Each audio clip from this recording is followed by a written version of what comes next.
लोग है ना RPLP CBT 1 25/11/2024 में पूछे गए क्वेश्चन को पढ़ेंगे। ठीक है, तो चलिए पहला क्वेश्चन क्या है। पदार्थ के कण के कारण किसके कारण नियंत्रण गतिमान रहते हैं? तो गतिज ऊर्जा के कारण। किसके कारण? गतिज ऊर्जा के कारण। ठीक है, पदार्थ को जब ऊर्जा दी जाती है तो उसके कण अपने स्थान पर दोलन करते हैं और ऊर्जा के प्रवाह को एक स्थान दूसरे स्थान तक होता है। ठीक है, गतिज ऊर्जा और ठीक है संवेग में रिलेशन क्या है? तो गतिज ऊर्जा का क्या होता है? P²/2m। ठीक है, यांत्रिक ऊर्जा मुख्य रूप से दो प्रकार का होता है। ठीक है, तो क्या होता है? स्थितिज ऊर्जा और गतिज ऊर्जा होता है। ठीक है, चलिए नेक्स्ट आते हैं हम लोग दूसरा नंबर। निम्न में से कौन सी रेखीय पेशी की विशेषता है? तो रेखीय विशेष की विशेषता क्या है? तो सी हो जाएगा, बेलनाकार, अशाखित और बहुकेंद्रीय होती है। ठीक है, अब देखिए ये पेशियाँ रासायनिक ऊर्जा को सहायक कार्य में परिवर्तित करती है जिससे श्वसन, गति, रक्त पंपिंग में सहायता मिलती है। रेखीय पेशियाँ अस्थिया से कंडरा को जोड़ती है। रेखीय पेशियाँ किसको जोड़ती है? अस्थियों से कंडरा को। ठीक है, मतलब बोन टू मास कंडरा, बोन टू मास कंडरा और bone to bone ligament, bone to bone ligament. ठीक है, चलिए अब देखिए रेखीय पेशियाँ अस्थिया से कंडरा को जोड़ती है तथा इच्छा अनुसार हिलाती है, इसलिए ऐच्छिक या कंकालीय पेशियाँ कहते हैं। पेशियों में तंतु कोशिका द्रव को सर्कोप्लाज्म कहते हैं। पेशीय तंतु के कोशिका द्रव को, पेशी तंतु में जो कोशिका द्रव होता है उसको क्या बोलते हैं? सार्कोप्लाज्म कहते हैं। ठीक है, पेशी तंतु की स्नात्मक और क्रियात्मक इकाई सर्कोमियर कहलाते हैं। क्या कहलाते हैं जी? हाँ, पेशी तंतु की स्नात्मक और क्रियात्मक इकाई सर्कोमियर कहलाती है। रेखीय मांसपेशी मुख्य रूप से दो प्रकार का होता है, एक हृदय संबंधी मांसपेशी, एक कंकाल संबंधी। रेखीय मांसपेशी कितने प्रकार का होती है? दो तरह का, हृदय संबंधी मांसपेशी और कंकाल मांसपेशी होता है। कंकाल मांसपेशी कंकाल से जुड़ी रहेगी और स्वैच्छिक नियंत्रण से उपयोगी होती है। हृदय मांसपेशियां पूरे शरीर में रक्त को पंप करती है। अब देखिए 3 नंबर में क्या है। उत्तल दर्पण से परावर्तन के मामले में जब प्रकाश की समांतर किरणें परावर्तित सतह पर आपतित होती है तो परावर्तित प्रकाश प्रतीत होती है। तो क्या होगा? मुख्य फोकस से अपसरित, मुख्य फोकस से अपसरित। ठीक है, मतलब कि फैलती हुई प्रतीत होती है। ठीक है, परावर्तन बाद क्या था? फैलती हुई प्रतीत होती है। अब देखिए उत्तल दर्पण का प्रयोग कहाँ कहाँ करते हैं हम लोग? तो पक्ष दिश को देखने के लिए वाहन में प्रयोग करते हैं। स्ट्रीट लैंप में भी उत्तल दर्पण का प्रयोग करते हैं। ब्लाइंड स्पॉटों पर भी उत्तल दर्पण का प्रयोग करते हैं। सुरक्षा उद्देश्यों के लिए ATM मशीन, अन्य स्थानों पर चोरी को रोकने के लिए भी उत्तल दर्पण का प्रयोग करते हैं। ठीक है, अब देखिए 4 नंबर में क्या है हम लोग। मस्तिष्क से निकलने वाली कपाल तंत्रिका मेरुरज्जु से निकलने वाली मेरु तंत्रिकाएं मिलकर किसका निर्माण करती है? तो परिधीय तंत्रिका तंत्र। किसका? परिधीय तंत्रिका तंत्र। ठीक है, परिधीय तंत्रिका तंत्र 12 जोड़ी कपाल तंत्रिकाओं तथा 31 जोड़ी मेरु तंत्रिकाओं से जुड़ी होती है। किसका बना? तो परिधीय तंत्रिका तंत्र 12 जोड़ी कपाल तंत्रिका तंत्र और 31 जोड़ी मेरु तंत्रिका तंत्र से बना होता है। कपाल तंत्रिका मस्तिष्क से तथा मेरु तंत्रिका मेरुदंड से उत्पन्न होती है। मेरुदंड प्रतिवर्ती क्रिया का केंद्र है तथा संवेदनशीलता का संचरण करती है। मस्तिष्क का सबसे बड़ा भाग सेरिब्रम है जो बुद्धि, विवेक एवं ज्ञान केंद्र बिंदु है। अब देखिए 5 नंबर में क्या है। किसी वस्तु द्वारा इसकी स्थिति या विन्यास में परिवर्तन कारण प्राप्त ऊर्जा को क्या कहते हैं? ठीक है, तो क्या कहते हैं हम लोग जी? तो स्थिति ऊर्जा, स्थिति के अनुसार रहेगा तो स्थिति ऊर्जा। ठीक है, गति के रूप में हो तो गतिज ऊर्जा। ठीक है, अब देखिए किसी वस्तु द्वारा प्राप्त स्थिति या विन्यास में परिवर्तन कारण प्राप्त ऊर्जा स्थिति होती है। स्थिति ऊर्जा हाइट पर डिपेंड करता है। फॉर्मूला क्या होता है? mgh। तना हुआ धनुष, तना हुआ स्प्रिंग, उठा हुआ तोरा, उठाई गई बैठी ऊंचाई पर बैठी हुई चिड़िया, ये सब क्या है? तो स्थिति ऊर्जा के उदाहरण है। गतिज ऊर्जा वस्तु की गति कारण संचित होती है।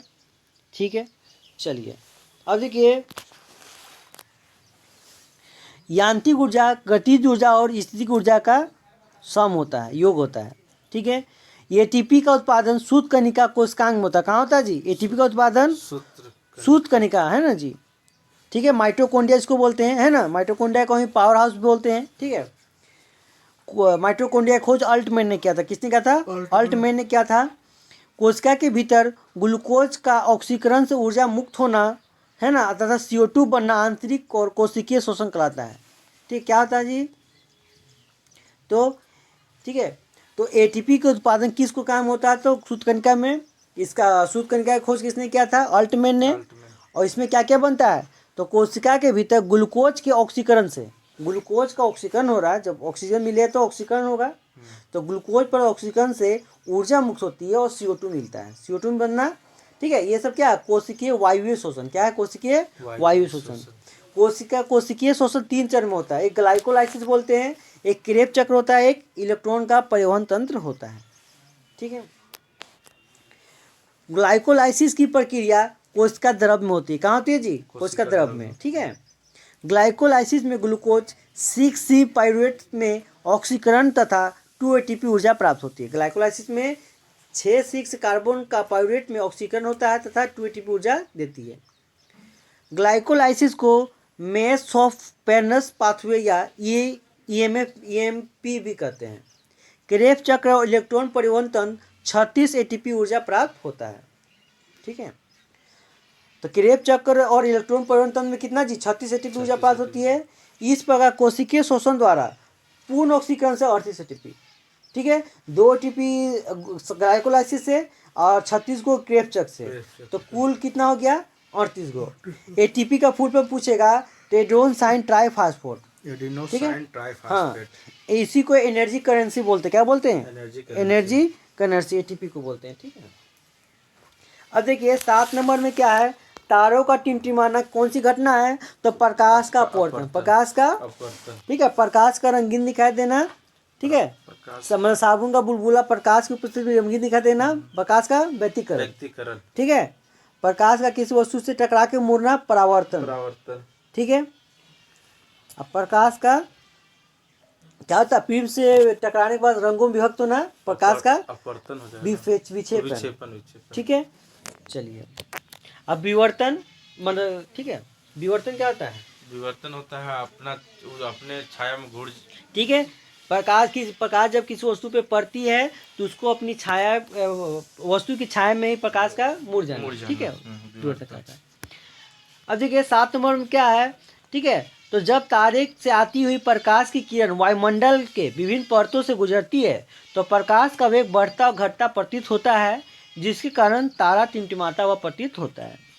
वास्तव में तारे लगातार प्रकाश उत्सर्जित करते, सही बात है, प्रकाश, तारे के पास अपना प्रकाश होता है। ठीक है, लेकिन वायुमंडलीय अपवर्तन परिघटना के कारण ये टिमटिमाते हुए प्रतीत होते हैं। प्रकाश के अपवर्तन के प्रमुख उदाहरण है। ठीक है, एग्जाम में पूछेगा सूर्यास्त तो सूर्योदय के बाद भी सूर्य देर तक दिखाई देना, ये दिन के समय 4 मिनट का अंतर हो जाता है ना।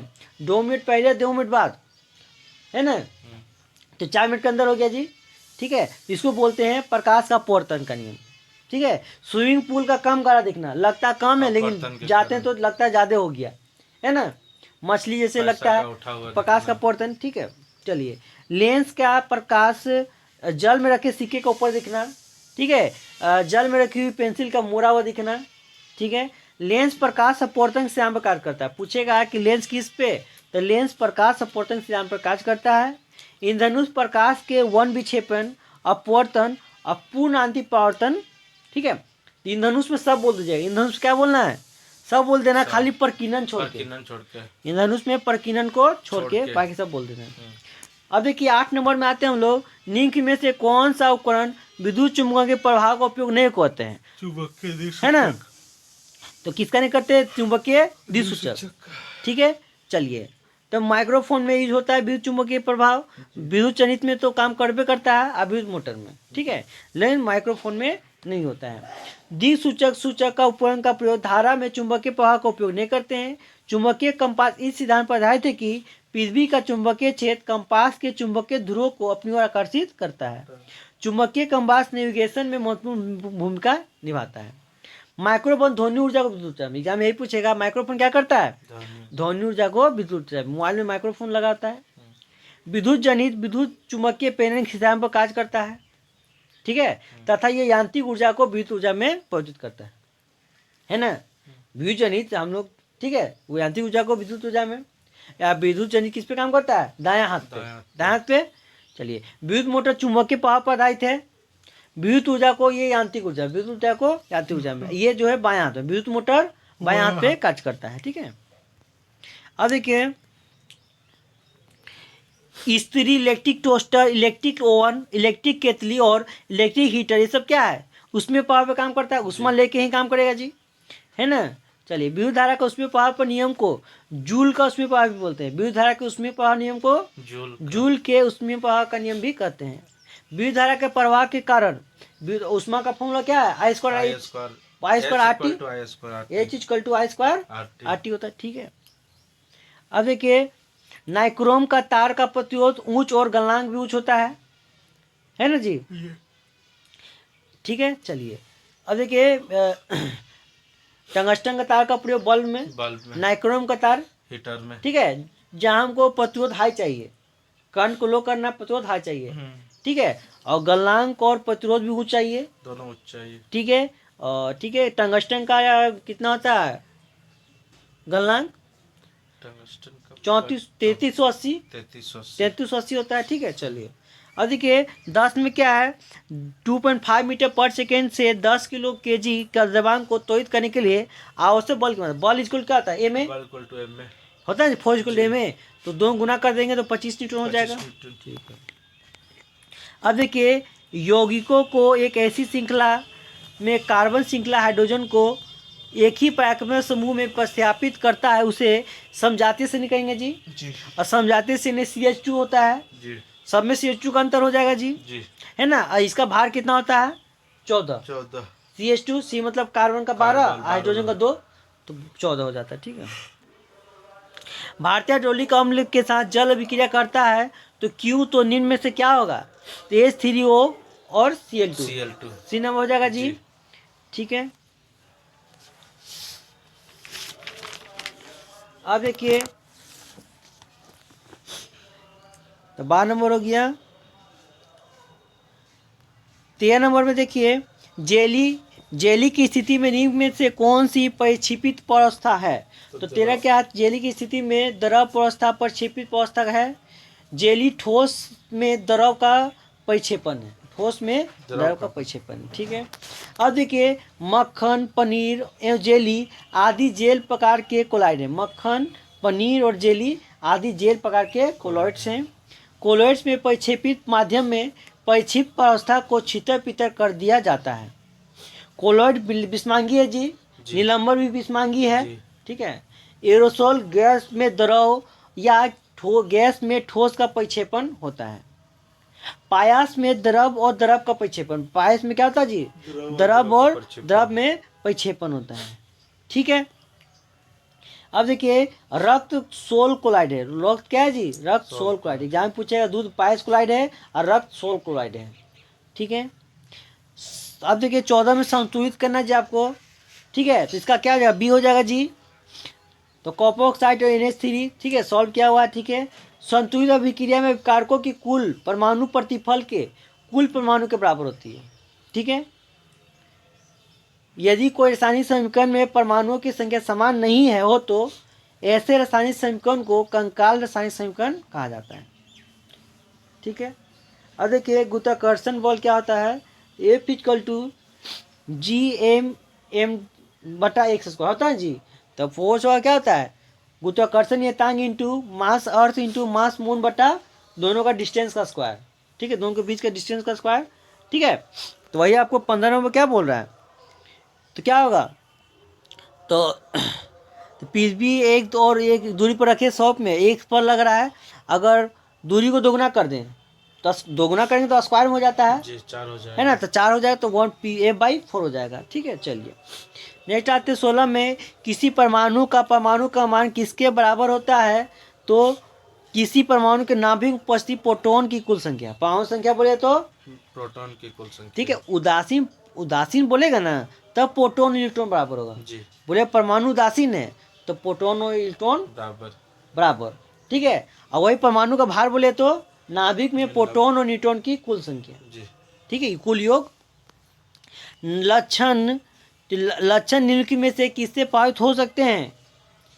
तो माता पिता दोनों से। ठीक है, तो क्या होता है, पैतृक डीएनए और मातृक डीएनए दोनों से प्रभावित हो सकते हैं। जी। ठीक है। अच्छा ये बताइए, परमाणु क्रमांक को किससे जॉइन करते हैं? जेड से। जेड से। अब पांच संख्या को ए से। ए से। ठीक है, बहुत सुंदर। अब देखिए 17 में क्या है कि लक्षण पैतृक और मातृक दोनों से प्रभावित होते हैं। कोई लक्षण आनुवंशिक अर्थात पैतृक लक्षण डीएनए एवं मातृक डीएनए से प्रभावित होते हैं, जिसमें शामिल शारीरिक लक्षण, मानसिक क्षमताएं और स्वास्थ्य हैं। सही बात है। आनुवंशिक वह प्रक्रिया जिसके द्वारा माता पिता अपने बच्चे को समान मात्रा में जीन प्रदान करते हैं, जिससे बच्चों को लक्षण का स्थानांतरण होता है।